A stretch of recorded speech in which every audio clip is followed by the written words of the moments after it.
আসসালামু আলাইকুম। এইচএসসি 27 তোমাদের তো ইয়ার ফাইনাল পরীক্ষা শেষ। তো ইয়ার ফাইনাল পরীক্ষা নিয়ে সবারই আসলে মিশ্র প্রতিক্রিয়া দেখা যায় এবং বেশিরভাগ স্টুডেন্টদের ক্ষেত্রেই দেখা যায় যে ইয়ার ফাইনাল পরীক্ষায় তাদের এক্সপেরিয়েন্সটা খুব একটা ভালো না।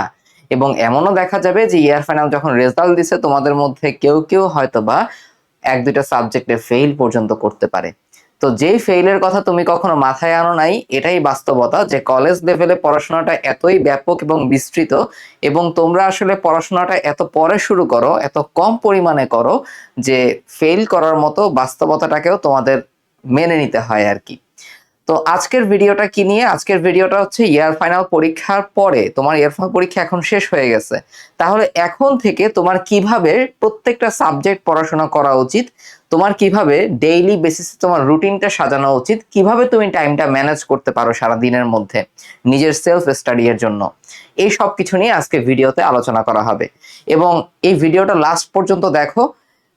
ইনশাআল্লাহ যদি তুমি প্রত্যেকটা জিনিস নিজের লাইফে ইমপ্লিমেন্ট করতে পারো, তাহলে দেখবে যে সামনের পরীক্ষাগুলোতে তোমার এই ইয়ার ফাইনাল পরীক্ষার মতো এতটা খারাপ হবে না, তোমার আফসোস করতে হবে না, একাডেমিকে তুমি দারুণ একটা রেজাল্ট ইনশাল্লাহ করতে পারবে এবং এডমিশনের জন্য নিজেকে এখন থেকেই ভালো মতো প্রস্তুত করতে পারবে। এবং শুরুতেই আরেকটা কথা আমি বলে রাখি যে কখনোই এডমিশনটাকে একাডেমিক থেকে আলাদা করে দেখবে না। তোমার এডমিশনের যে সিলেবাস সেটা হচ্ছে ফুল সিলেবাস, একাডেমিকেও তুমি ফুল সিলেবাসের উপর পরীক্ষা দিবে। তো তোমার যেরকম সিকিউ আর এমসিকিউ আছে, এমসিকিউই থাকে কিন্তু তোমার বেশিরভাগ এডমিশন টেস্টে। ওকে, তাহলে একাডেমিকের সঙ্গে কখনোই হচ্ছে এডমিশনটাকে আলাদা করা যাবে না। এখন থেকে এডমিশনের জার্নিটা কিন্তু তোমাদের শুরু হয়ে গেছে। তাহলে চলো শুরু করি। আমাদের প্রথম প্রশ্ন যে এখন থেকে কিভাবে পড়াশোনা করব। সেক্ষেত্রে ফার্স্টে আমরা আলোচনা করি ফিজিক্স, কেমিস্ট্রি, বায়োলজি এবং ম্যাথ নিয়ে, তারপর আমরা ইংলিশ, বাংলা, আইসিটি নিয়ে কথা বলবো।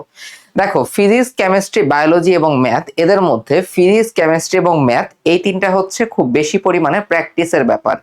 কারণ আমি যতই বলি যে তুমি মেইন বইটা ফার্স্টে তোমার ভালো করে পড়তেই হবে, এটা সব সাবজেক্টের ক্ষেত্রে। তুমি যখন মেইন বইটা ভালো করে পড়বা লাইন বাই লাইন প্রথমবারের মতো, দেখবা ওই সাবজেক্ট সম্পর্কে সুন্দর একটা নলেজ, একটা রেসিডুয়াল নলেজ তোমার থাকবে। যেখান থেকে প্রশ্ন আসুক তুমি কোনো না কোনো ভাবে সেই প্রশ্নের অ্যান্সারটা করে দিয়ে আসতে পারবে। কিন্তু ম্যাথগুলো দেখা যায় যে সব সময় কখনো কমন পড়ে না, হয়তো বা একটু অন্য প্যাটার্নে দিতে পারে কিংবা ভ্যালু চেঞ্জ করে দিতে পারে। যার জন্য যারা বেশি বেশি পরিমাণে ম্যাথ প্র্যাকটিস করে তাদের ক্ষেত্রে এই সমস্যাটা তাদের ফেস করতে হয় না, তাদের জন্য এই জিনিসটা ইজি হয়ে যায়। তো ফিজিক্স, কেমিস্ট্রি, বায়োলজি, ম্যাথের ক্ষেত্রে প্রথমেই তোমার মেইন বইটা পড়তে হবে। 2 নম্বরে তুমি অবশ্যই অনুশীলনী পড়তে হবে। তোমার অনুশীলনী এমসিকিউ তোমার একাডেমিকের জন্য গুরুত্বপূর্ণ, এডমিশনের জন্য আরো বেশি গুরুত্বপূর্ণ। এবং আমি জানি না তোমরা আসলে সোর্স খুঁজো যে ভাইয়া আমি তো মেইন বই পড়লাম কিন্তু কিভাবে নিজের জ্ঞান যাচাই করব।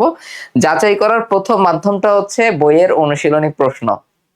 বইয়ের অনুশীলনী প্রশ্নগুলো তুমি যদি ভালো মতো প্র্যাকটিস করতে পারো, তাহলে দেখবা বইয়ের সবগুলো কনসেপ্টই মোটামুটি আবার রিভিশন হয়ে যাচ্ছে এবং কোন জায়গাটায় তোমার উইকনেস আছে সেটা তুমি ধরতে পারবা। এই অনুশীলনী প্রশ্ন সবসময় নিজে প্র্যাকটিস করার চেষ্টা করবা। ফার্স্টেই যে কোনো একটা ক্লাস তুমি দেখে নিবা না, সলভ ক্লাস আগে দেখবা না, আগে দেখবা হচ্ছে নিজে তুমি কতটা পারো। যেই ম্যাথ মানে যেই অনুশীলনী প্রশ্নগুলো তুমি পারছো না সেগুলো আলাদা করে দাগিয়ে রাখো, সেটা তুমি মেন বই থেকে খুঁজে খুঁজে বের করে আবার নিজে নিজে সলভ করার চেষ্টা করো। এভাবে তোমার হচ্ছে লার্নিংটা হবে যে তুমি ভুল করবা, ভুল করতে করতে শিখবা। এরপরে তোমার দেখতে হবে বোর্ড সিকিউ এবং হচ্ছে বোর্ড এমসিকিউ। সিকিউ প্র্যাকটিস করার জন্য সবচেয়ে ভালো মিডিয়াম হচ্ছে বোর্ড সিকিউ, কারণ বিগত বছরের বোর্ড প্রশ্নগুলো তুমি যদি সলভ করতে পারো, আমি বলবো বিগত 10 বছরের বোর্ড প্রশ্ন কমপক্ষে তুমি সলভ করো এখন থেকে। তুমি যদি এখন থেকে এভাবে পড়াশোনা করো, তুমি হাতে পর্যাপ্ত সময় পাবা যেভাবে আমি কথা বলতেছি সেভাবে হচ্ছে পড়াশোনাটা মেনটেন করার জন্য। তাহলে বোর্ড সিকিউ এবং বোর্ড এমসিকিউ গুলো হচ্ছে প্র্যাকটিস করো। ওই যে বললাম ফিজিক্স, কেমিস্ট্রি এবং ম্যাথের ব্যাপারটা প্র্যাকটিসের ব্যাপার, তোমার প্র্যাকটিসের মেইন মিডিয়ামটা হবে অনুশীলনী প্রশ্ন, বোর্ড সিকিউ, বোর্ড এমসিকিউ। বায়োলজির ক্ষেত্রে হচ্ছে মূলত সেম। এবং লাস্টে আমি একটা কথা লিখছি, সেটা হচ্ছে প্রশ্ন ব্যাংক। যারা এখন থেকেই জানো যে তুমি মেডিকেলে পরীক্ষা দিতে চাও, তুমি ভার্সিটিতে পরীক্ষা দিতে চাও, তুমি একটা ইঞ্জিনিয়ারিং এ ভর্তি হতে চাও, তাহলে সেক্ষেত্রে তোমার কিন্তু এখন থেকেই প্রশ্ন ব্যাংক সলভ করা উচিত। বিগত বছরের ম্যাথ ড্যাট প্রশ্ন, কিংবা তুমি যদি বুয়েটে পরীক্ষা দিতে চাও বিগত বছরের বুয়েটের প্রশ্ন, অন্যান্য ইঞ্জিনিয়ারিং ভার্সিটিগুলোর প্রশ্ন, ঢাকা ভার্সিটির প্রশ্ন, এগুলো তোমার এখন থেকে হচ্ছে সলভ করতে হবে। তো এক্ষেত্রে আমি একটা সোর্স তোমাকে বলে দিই, এটা হচ্ছে মেডিকেল প্রশ্ন ব্যাংক, এটা আরটিডিএস এর মেডিকেল প্রশ্ন ব্যাংক। তো এই প্রশ্ন ব্যাংক বইয়ের মধ্যে কি আছে? প্রশ্ন ব্যাংক বইয়ের মধ্যে আছে হচ্ছে বিগত 2008-9 সাল থেকে প্রত্যেকটা চ্যাপ্টার থেকে মেডিকেল এবং ডেন্টালে যে প্রশ্নগুলো আছে সেগুলো চ্যাপ্টার ওয়াইজ দেয়া আছে। ওকে, সব প্রশ্ন তো তোমাদের সিলেবাসের মধ্যে ছিল না 8-9 সাল থেকে 14-15 পর্যন্ত, সেজন্য যেগুলো সিলেবাসের সাথে বর্তমান সিলেবাসের সাথে সঙ্গতিপূর্ণ সেগুলোই কিন্তু এই বইটার মধ্যে চ্যাপ্টার ওয়াইজ ইনক্লুড করা আছে। এবং এই বইয়ের লাস্টে হচ্ছে বিগত 10 বছরের মেডিকেল প্রশ্নের উপর তুমি নিজে মডেল টেস্ট দিতে পারবা। তো এই বইটার কথা যখনই আসলো, আমি ফার্স্টে তোমাদের আরো কয়েকটা বইয়ের সাথে ইন্ট্রোডিউস করাই দিই। এখানে দেখতে পাচ্ছ যে আরটিডিএস এর 16টা বই এখানে আছে। এটা আরটিডিএস এর ফুল সেট ম্যাটেরিয়ালস। এই ম্যাটেরিয়ালসটা মূলত মেডিকেল এডমিশন যারা দিবে তাদের জন্য হচ্ছে আমরা বলি যে এই ম্যাটেরিয়ালস এর মধ্যে তোমার প্র্যাকটিস বই আছে, অফলাইন মডেল টেস্টের বই আছে, জিকে ইংলিশের বই আছে, মানে সবকিছু মেইন বইয়ের বাইরে তোমার যা কিছু দরকার। কেন বললাম? কারণ আমি যদি তোমাকে দেখাই যে জীববিজ্ঞান প্র্যাকটিস বই, এটা হচ্ছে বায়োলজি ফার্স্ট পেপার প্র্যাকটিস বুক, এই বইটার মধ্যে আমাদের বানানো প্রশ্ন যেরকম আছে তেমনি একজন স্টুডেন্টের যতগুলো অনুশীলনী প্রশ্ন সলভ করা দরকার সেগুলো কিন্তু এই বইয়ের মধ্যে একসাথে ব্যাখ্যা সহ দেয়া আছে। ওকে, তো তোমাদের মধ্যে কেউ যদি এখন থেকে আগ্রহী হও যে ভাই আমি বইগুলো নিয়ে আমি চ্যাপ্টার ওয়াইজ প্র্যাকটিস করতে চাই, তাহলে তুমি বইগুলো হচ্ছে নিতে পারো। ওকে, তো কিভাবে নেবে সেটা আমি পরে আসতেছি। তো এরপর হচ্ছে প্রশ্ন ব্যাংকটা তোমার দেখা জরুরি। তো এই সিকোয়েন্সে তুমি যদি একটা চ্যাপ্টার শেষ করতে পারো, এই চ্যাপ্টারটার আর কিছুই কিন্তু আর বাকি থাকবে না ইনশাল্লাহ। বুঝতে পারছো? তাহলে এভাবে ফিজিক্স, কেমিস্ট্রি, বায়োলজি, ম্যাথ প্রত্যেকটা চ্যাপ্টার বাই চ্যাপ্টার শেষ করো। ইংলিশ, বাংলা এবং আইসিটি, বাংলা এবং আইসিটির ক্ষেত্রেও মোটামুটি এই জিনিসটাই হচ্ছে তুমি ফলো করবা, এই সিকোয়েন্সে কিন্তু ফলো করবা। বাংলার ক্ষেত্রেও আইসিটির ক্ষেত্রেও। আইসিটির প্রশ্ন অনেক কঠিন লাগছে অনেকের ক্ষেত্রে, এবার যারা মেইন বইটা ভালো করে পড়ছে লাইন বাই লাইন তাদের জন্য কিছুটা ইজি হয়েছে। তো মেইন বই হচ্ছে তোমার মানে মাদার বুক বলতে হবে এটাকে। ওকে, এইটা হচ্ছে মায়ের মতো, এটাকে তুমি কখনোই ছাড়তে পারবে না। এই বইটাকে তুমি যতবার রিভিশন দাও মেইন বইটা আগে রিভিশন দিতে হবে। এজন্য আমি একটা কথা বলি যে তুমি যদি প্রথমবারের মতো কোনো একটা চ্যাপ্টার পড়ো, আমি বলবো সবসময় পুরো চ্যাপ্টারটা লাইন বাই লাইন পড়ো। এরপরে তুমি যতবার রিভিশন দাও ভাই, তুমি জাস্ট দাগানো লাইনগুলো অথবা গুরুত্বপূর্ণ লাইনগুলো তুমি রিভিশন দিতে পারো। তো ইংলিশ, বাংলা, আইসিটির মধ্যে ইংরেজিটা অনেকেরই হচ্ছে খারাপ হয়, এবং ইংরেজির মধ্যে ফ্রি হ্যান্ড রাইটিং এরও কিছু পার্ট থাকে, প্যারাগ্রাফ থাকে, কম্পোজিশন থাকে, তারপরে গ্রামারের পার্ট থাকে। তো এগুলো হচ্ছে নিখুঁত, মানে এগুলো হচ্ছে নিখাত একটা চর্চার বিষয়। তুমি যদি চর্চায় না থাকো তাহলে কখনো ইংলিশে ভালো করতে পারবা না। এখন ইংরেজিতে তুমি কিভাবে প্র্যাকটিস করবা? ইংরেজিতে তুমি শুরু করতে পারছো না কিছুই, তো শুরু করবা কি দিয়ে? একদম বোর্ড প্রশ্ন দিয়ে শুরু করো। বিগত বছরগুলোর বোর্ড প্রশ্নগুলো তুমি সলভ করা শুরু করো, তাহলেই তুমি দেখবে একটা ট্র্যাকে চলে আসছো। কারণ তখন তুমি বুঝবা যে বোর্ড পরীক্ষায় কোন ধাঁচে প্রশ্ন আসে। বোর্ড পরীক্ষায় যে ধাঁচে প্রশ্ন আসে সেখানকার মধ্যে আমার উইকনেসটা কোন জায়গায়, এই ব্যাপারগুলো তুমি ধরতে পারবা। ঠিক আছে? এবং চেষ্টা করবা প্রত্যেকদিন একটা করে প্যারাগ্রাফ বা একটা করে কম্পোজিশন অথবা মুখস্থের যে জিনিসগুলো আছে, ফ্রি হ্যান্ড রাইটিং এর যে জিনিসগুলো আছে, সেগুলো একবার একটু একটা একটা করে তুমি শেষ করতে থাকো। ওকে, এটা তোমার জন্য হেল্পফুল হবে। পরে পরীক্ষার আগে দেখবা হাহুতাশ করা লাগতেছে না তখন আর। ওকে, তাহলে আশা করি প্রত্যেকটা জিনিস নিয়ে তোমরা মোটামুটি আইডিয়া পেয়ে গেছো যে কি কি সিকোয়েন্সে আমার পড়াশোনা করা উচিত। এখন বলবা ভাইয়া অনেক পড়াশোনা, তাহলে আমি কিভাবে আমার টাইমটা ম্যানেজ করব? আমার কলেজ থাকে, যাদের কলেজে যাওয়া বাধ্যতামূলক থাকে তাদের কলেজ তো যেতেই হয়। সাথে আমার ভাইয়া অফলাইনের কোচিং আছে, আমার অফলাইনে স্যারের বাসা থেকে অনলাইনে আপনাদের ক্লাস করতে হয়। তো আমি নিজে পড়বো কোন সময়টায়? তো নিজে পড়বা কোন সময়টায়, এর আগে তোমাদের সবচেয়ে কমন প্রশ্নটার অ্যান্সার দিয়ে দিই যে ভাইয়া কতক্ষণ পড়াশোনা করতে হবে। মিনিমাম 5 থেকে 6 ঘন্টা তুমি ডেইলি সেলফ স্টাডি টাইম রাখো, যে সময়টায় তুমি নিজে পড়বা। তো এই 5 থেকে 6 ঘন্টার মধ্যে তুমি আধা ঘন্টা থেকে 1 ঘন্টা রাখো হচ্ছে রিভিশনের জন্য। কারণ রিভিশনটাকে আমি এত প্রায়োরিটি কেন দিচ্ছি? ধরো তুমি একটা নতুন একটা চ্যাপ্টার পড়ছো, যদি তুমি এইটা প্রপারলি রিভিশনের উপর না রাখতে পারো তাহলে দেখবা পরবর্তীতে যখন এটার পরীক্ষা হচ্ছে এটা একই রকম কঠিন লাগবে তোমার কাছে, মনে হবে এটা একদম নতুন একটা চ্যাপ্টার।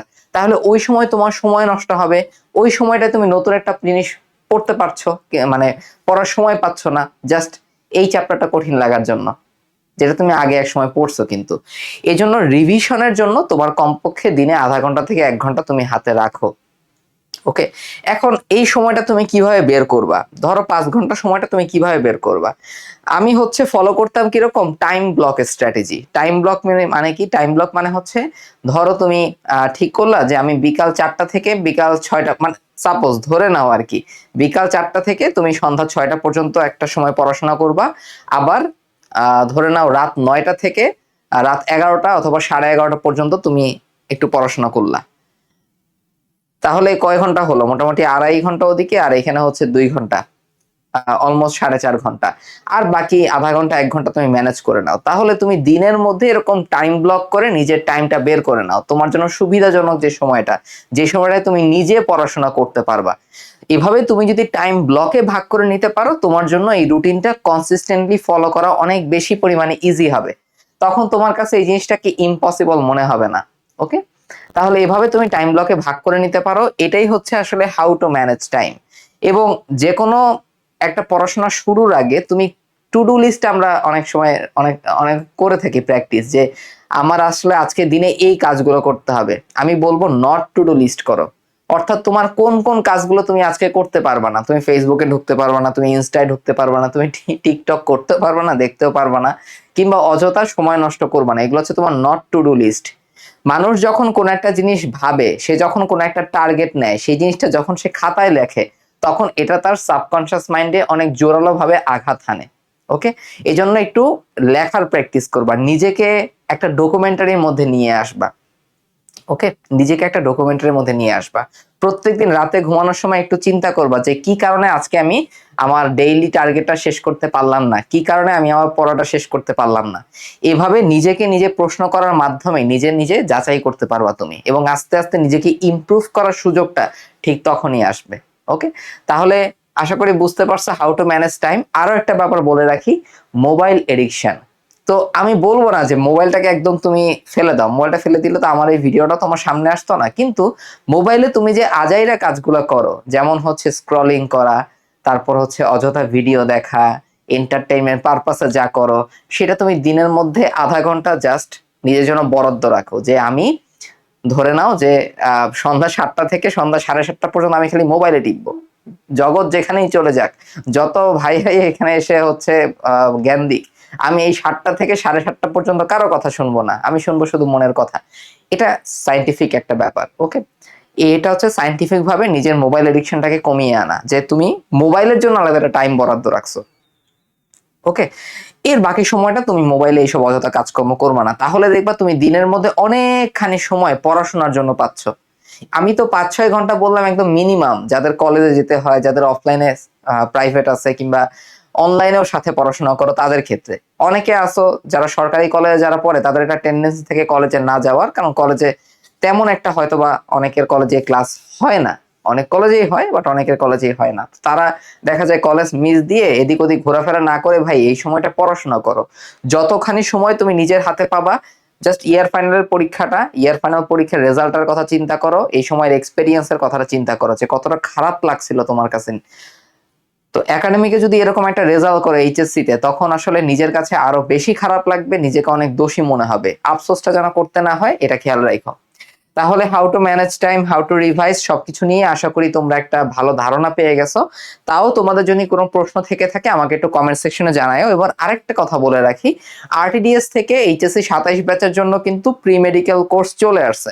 ওকে, সেটা দুরন্ত প্রেয়ার 7.0। এই প্রি মেডিকেল কোর্সে আমরা কি করব, ফিজিক্স, কেমিস্ট্রি এবং বায়োলজি, এই তিনটা মেইন বইয়ের লাইন বাই লাইন ধরে ধরে পড়াবো, যেন তোমাদের ক্রিস্টাল ক্লিয়ার কনসেপ্ট থাকে, মেইন বইটা পড়তে তোমাদের জন্য কোনো ভীতি না হয়।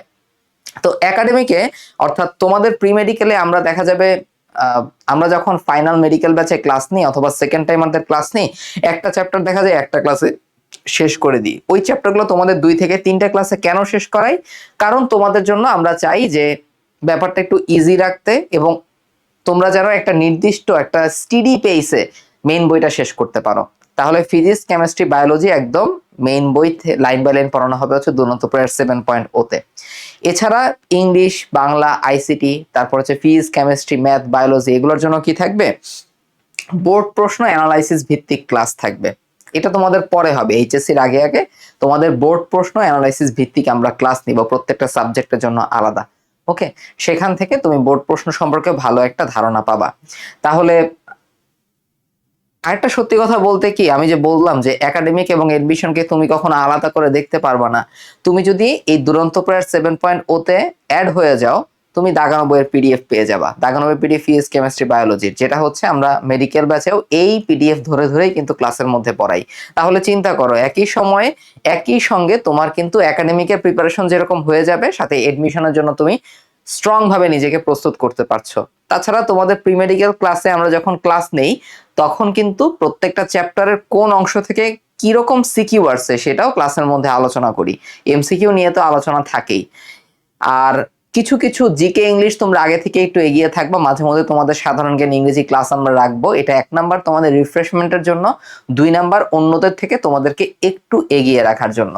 তো যারা আমাদের এই আরটিডিএস প্রি মেডিকেল কোর্সে জয়েন হতে চাও, তারা মেসেজ দিবা আরটিডিএস পেজে, অথবা তুমি রোড টু ডিএমসি আরটিডি পেজে তুমি মেসেজ দিবা, অথবা হোয়াটসঅ্যাপ করতে পারো 01724925752, এই নাম্বারে তুমি হোয়াটসঅ্যাপ করতে পারো। আমি কমেন্টেও কিন্তু কোর্সের ডিটেলসের লিংক দিয়ে দিব।